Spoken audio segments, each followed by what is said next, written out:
When the Shakers arrived in this part of the country about 1805, this part of Kentucky was known as the Barrens, and it was primarily grassland. When they eventually started to develop the village in the early 1800s, around 1807, 1808, they wrote back to Mount Lebanon saying it was very difficult to find timber. So most of the early buildings were built of brick. They eventually purchased tracts of land that had timber on it to enable them to use wood to build their buildings. And then they planted timber as well. The 1824 Center House is one of 4 dwelling houses that were built by the Shakers at South Union. It is the only one left standing, and it's probably one of the finest buildings that was ever constructed here, not only because of the construction itself, but the details are exceptional. A lot of the things that you wouldn't expect in a Shaker building, but beadings and moldings, applied moldings, are everywhere in this building, and you don't really see them as much in other structures as you do here. This house took 11 years to build, was begun in 1822 and completed in 1823. For the Shakers, utility was what was most important, but you have to admit that there's beauty in these buildings too. You see that the prolific use of arches throughout this structure. There are arches that are hidden behind plaster, but there are also arches, as you see right here, that are very, very visible, and they're structural, but they're also great to look at. And then this arch kind of culminates here over this column of paneled wood, and you see all sorts of details from the bullnose edge of the top of the column. You see cove moldings, you see beadings, just a lot of things that weren't necessarily necessary, but just a great way to finish a Kentucky building in 1833.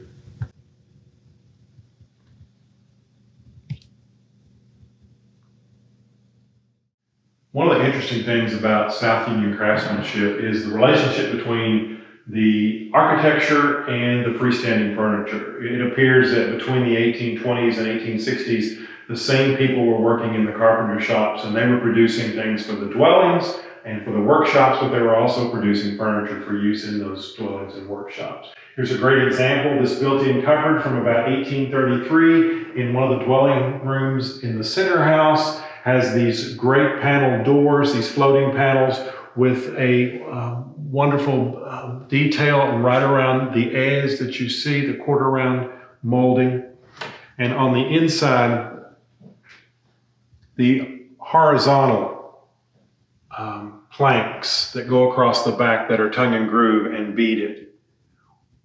We see this exact same detail in much of the freestanding furniture from this period, and we are almost certain that it's from the same hand. A man by the name of Robert Johns was the principal carpenter in those days, so we give him credit for most of this. You also notice the porcelain knobs that are on much of this furniture, and those knobs were added later by the Shakers in an attempt to dress up the building after the Civil War.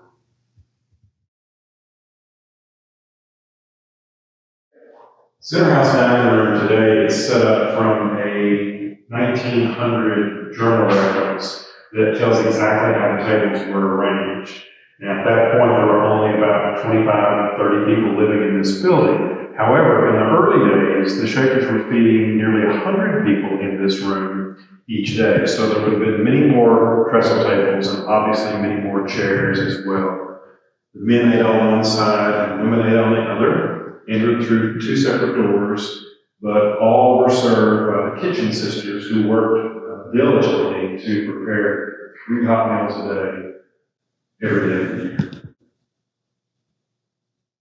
One of the real jewels of architecture at South Union still stands, and that's the 1846 ministry shop. The ministry shop is where the elders and the eldresses lived and worked. They were considered the most spiritual and the greatest leaders of the community, and they were separated and lived away from the everyday members of the dwelling houses. Okay, this is the interior of the ministry shop. And one of the things that shocked us during the restoration process was to find out what the original colors were on the woodwork. These floors are chestnut, and we just happened to find enough evidence behind some of the doors to be able to have the paint analyzed by Susan Buck. And when this color came back to us, we were not expecting it at all. This chrome yellow, though, was not uncommon in other Shaker villages, and at Hancock Shaker Village in Massachusetts, for instance, you see this on some of the upper woodwork there. It does make for a very nice, bright, cheery environment. It's also very easy to keep clean. And this building wasn't used by very many people, so a painted floor is pretty easy to maintain when you don't have hundreds of people walking on it like you would in the large dwelling houses. The brick that you find at South Union is really some of the best that you will discover in Kentucky. We had just the right type of soil, the amount of clay to make excellent brick. And each time a building was constructed, the Shakers would put up a kiln that would be a temporary one until that building was completed. One of the principal brick masons here was David Barnett, African-American member at South Union, who was a part of some of the most important buildings in the 1830s and 1840s, the center house being one of those. He was also a part of the stonemason crew, and all this stonework was milled here at South Union on the property, and it was tooled here as well. So there's no wonder this building took 11 years to build. It's just a great piece of architecture.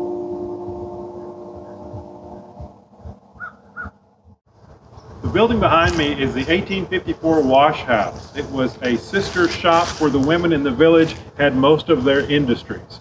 Not only did they do laundry in this building, but their fruit preserve industry, which was one of the largest that they had, was all done right here in this space. There was also a music room and a recitation hall. There were sleeping quarters for the women that worked here. And it's a perfect example of Shaker wealth. By the time the 1850s had gotten here, the Shakers were pretty much at their peak of financial prosperity. This is probably the largest of all of the workshops ever built in the Shaker West, which is Indiana, Kentucky, and Ohio. And after the Civil War, they never really built quite to this scale again.